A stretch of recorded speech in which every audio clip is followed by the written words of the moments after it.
National Criminal Court's Pretrial Chamber 1. For now, we will have our senior investigative reporter, Lian Buan, who's covering the pretrial hearings at the International Criminal Court.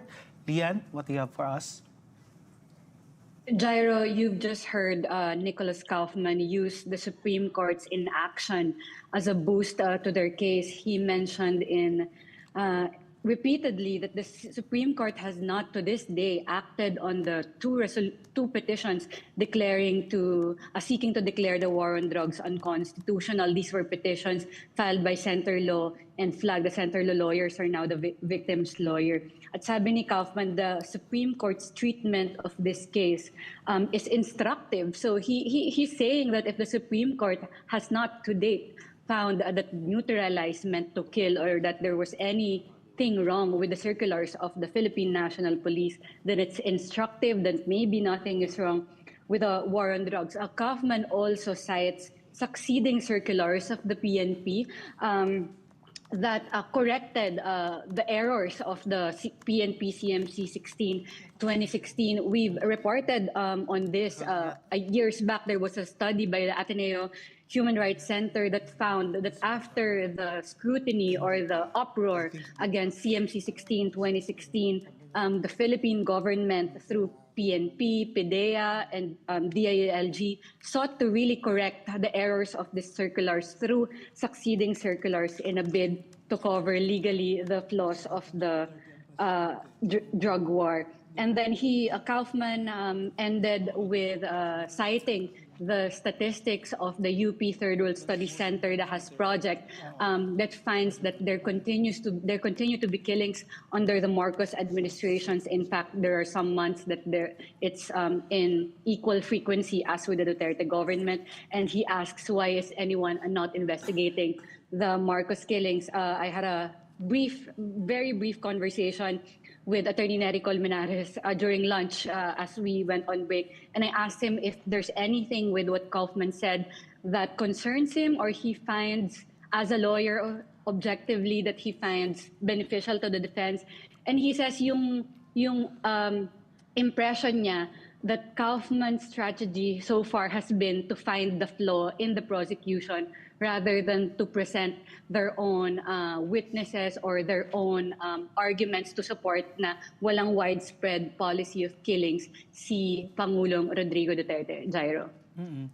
Lian, kamusta yung dyan? Kamusta yung demeanor ng mga families? Because the families, the relatives, the supporters of these victims are watching. And ano ang mga naging reaction nila dito sa mga statement ni Kaufman, basically justifying the killings further, questioning, everything. Diba sinasabi niya pa na hindi naman daw ganun ang ibig sabihin ni Duterte when he said na patayin, and that yung mga nanlaban na ito ay pinatay lang naman because they were armed and the police were just defending themselves. Anong reaction dyan on ground?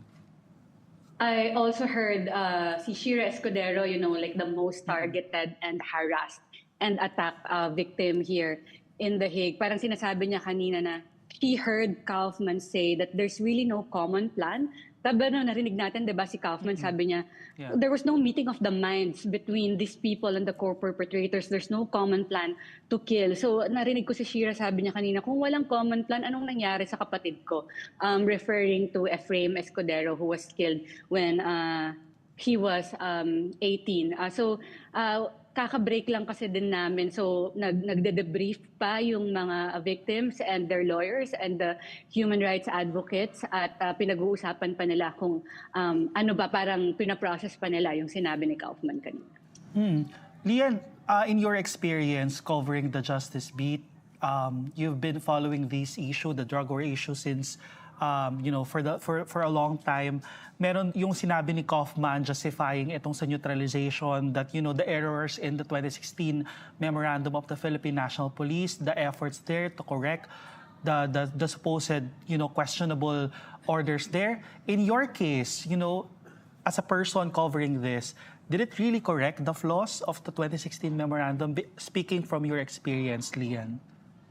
Well, we do know that people continued to be killed even after those circulars were corrected. You know, unfortunately lang for the victims who were killed and their families, naputol kasi yung coverage area ng ICC after 2019 because that's when the withdrawal became effective. But we know for a fact that people continued to die and people continued to be killed after those circulars were corrected. And as we know, the Duterte government, especially the PNP under Bato, would temper and then would say, "Oh, the war on drugs is back in its original strength." Tapos ite-temper na naman, and then going back na naman. The dead bodies on the street and the funerals speak for the fact that after those circulars were corrected, may mga namatay pa rin.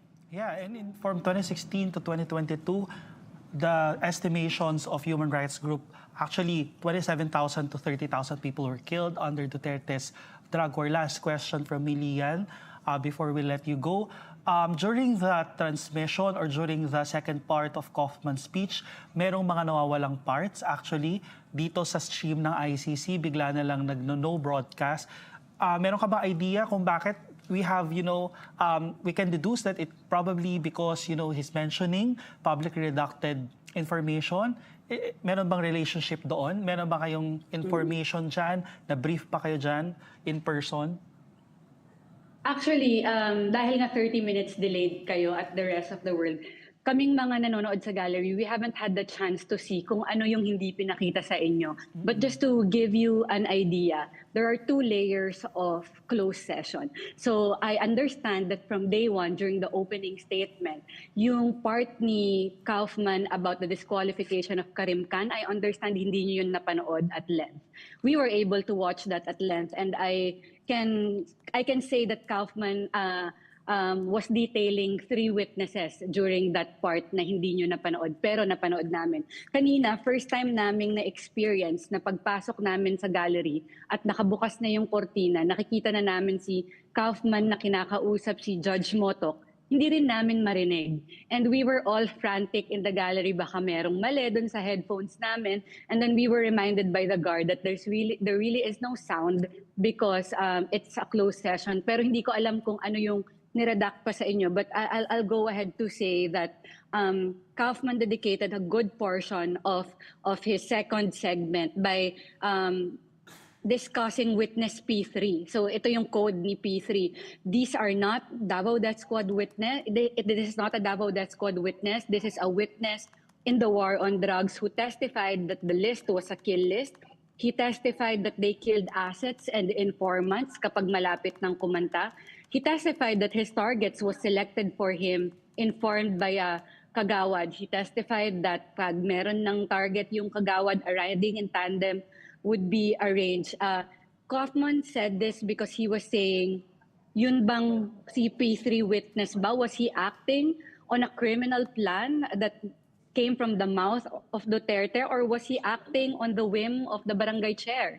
Yun yung kaninang sinasabi ni Kaufman, if you heard that or not. Yeah, thank you so much. That's our senior investigative reporter, Lian Buan, reporting from The Hague.